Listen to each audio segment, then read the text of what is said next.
This was the guy next door. The minute he said, oh, yeah, I'm sleeping with little boys around the block, he'd be tarred and feathered.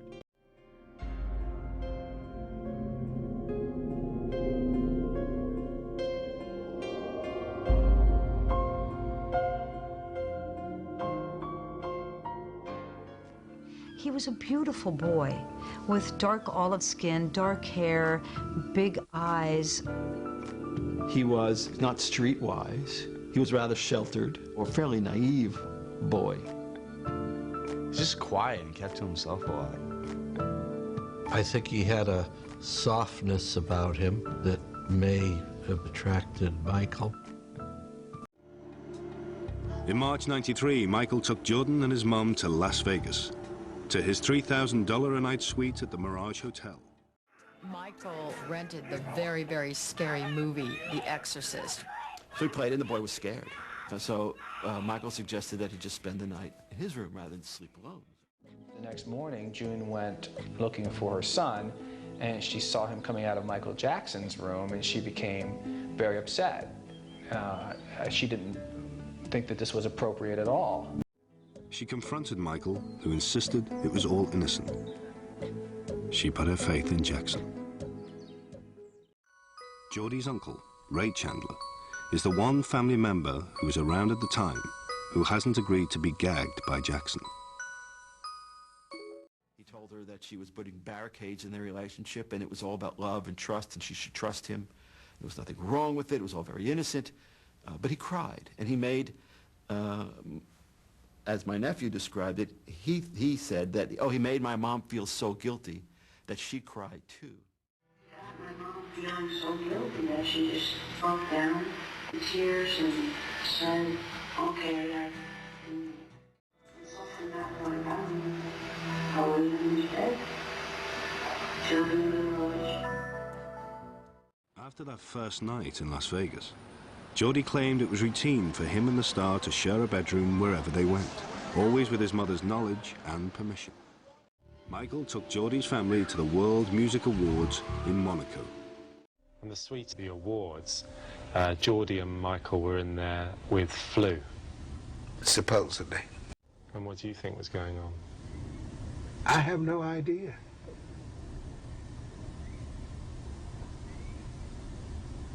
I think you do. Oh, you do?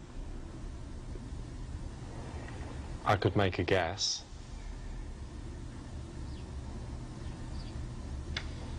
Well, whatever, you know. Que sera, sera. It was here, the boy would claim later, that Jackson dramatically raised the stakes in their relationship. We were alone and we took a bath together. They got undressed in front of each other. They saw each other naked. They took a bath together.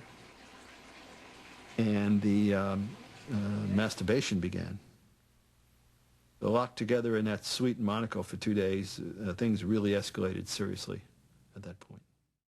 My brother was determined to find out, one way or the other, whether there was anything sexual going on. And so he took him in the office, and he pulled a baby tooth. So when that was done, he sat him down. And said, look, I want to ask you a question. You know, and I want you to tell me the truth. And then basically the boy was silent. And you know, did Michael Jackson ever touch your penis? The kid said to him, you promise you won't tell anybody? You promise you won't hurt Michael? And so he made that promise, and the boy said yes.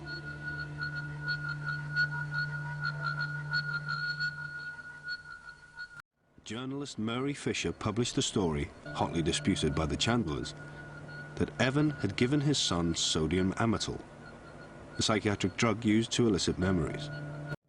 Where would he get access to a drug like that? But even if he did, in less than an hour, he plants a story in the boy's head. It's a story that goes on for months and months and months in detail about every place they traveled, every room they were in, every sexual act they did, where it was, how it happened. I mean, you know, how's a boy supposed to remember this? It's absurd. There were very graphic details about the seduction this boy said he had been subjected to. I think one night we were sleeping bed. I think it was a devil, and he just leaned over and hugged me. Just a little hug. Nothing. That's it. Hug. He hugged me. I thought nothing of it. But then the hug would get a little longer. He graduated to, like, kissing me, like, for a longer amount of time. We're on the lips? Yes. And then a peck on the cheek goodnight would become a peck on the lips. A peck on the lips, and he put his tongue in my mouth. And then you'd have a sort of an embracing hug with a long kiss on the lips. The first kiss, and then the first kiss with the tongue in his mouth. And he pulled back and said, "I don't like this." And Michael Jackson, according to the boy, began to cry. He said that Jackson told him, "All my special friends do this. What's the matter with you?" There was never any suggestion of anal sex, but the Geordie did claim that there was mutual masturbation and oral sex performed on him by Jackson.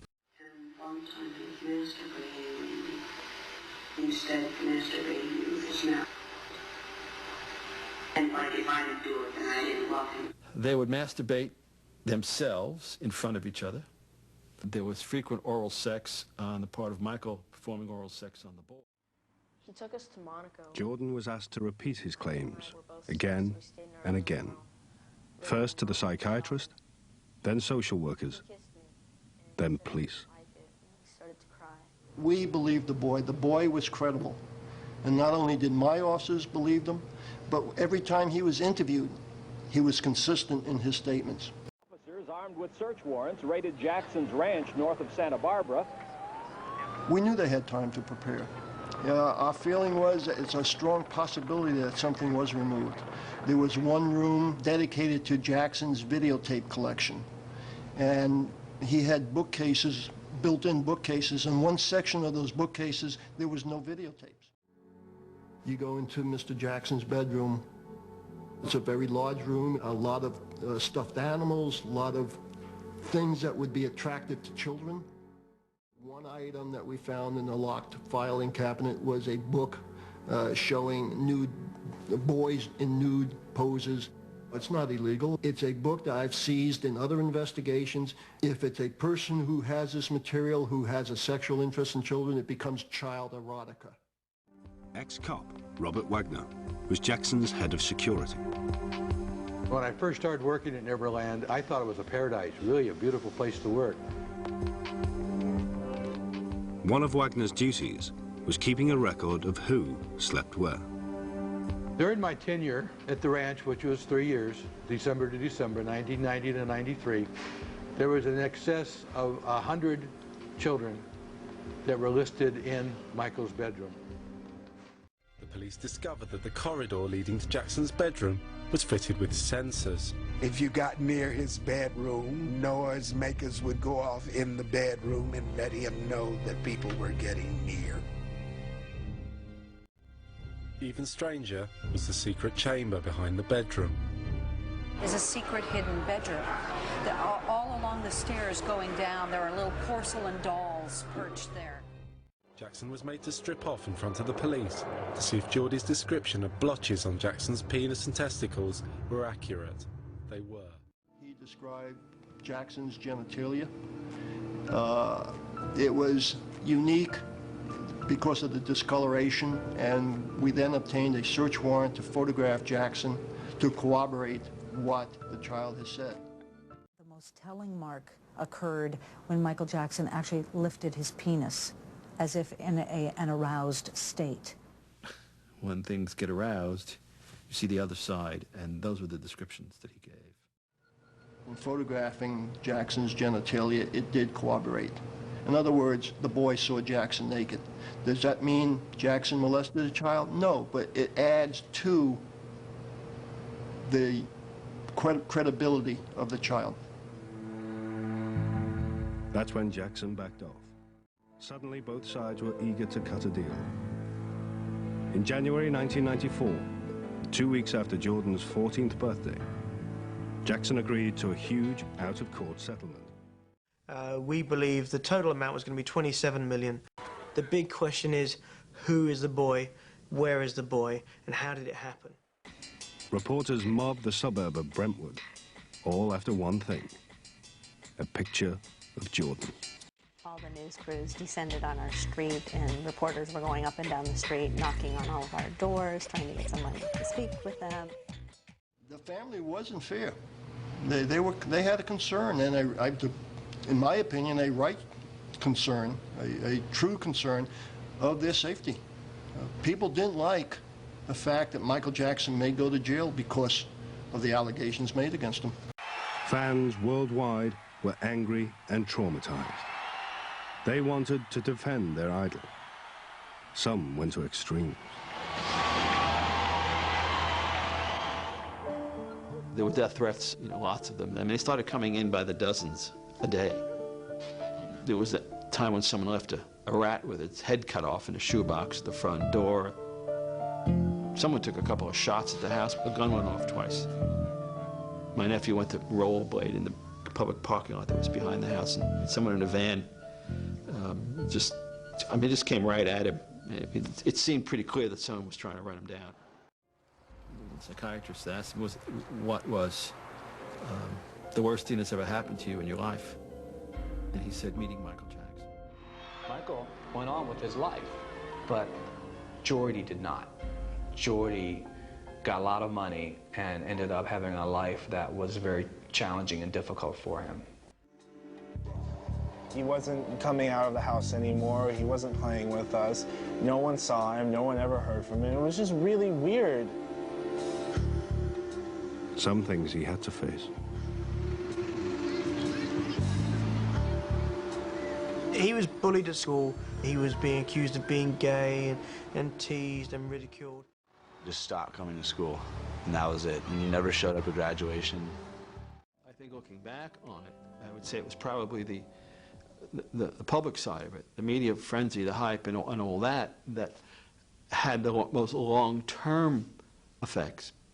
I think in the end, being part of the media hype was probably worse. If I could get a photograph of Jordan Chandler right now, it would probably bring a total of about $250,000. A picture of Jordy would be worth an absolute fortune. People want to see what Jordy, not the boy is, but Jordy the man. What does he look like now? This is Jordan Chandler's last known West Coast address. But he's been coming back. The boy who Jackson paid off will always have a price on his head.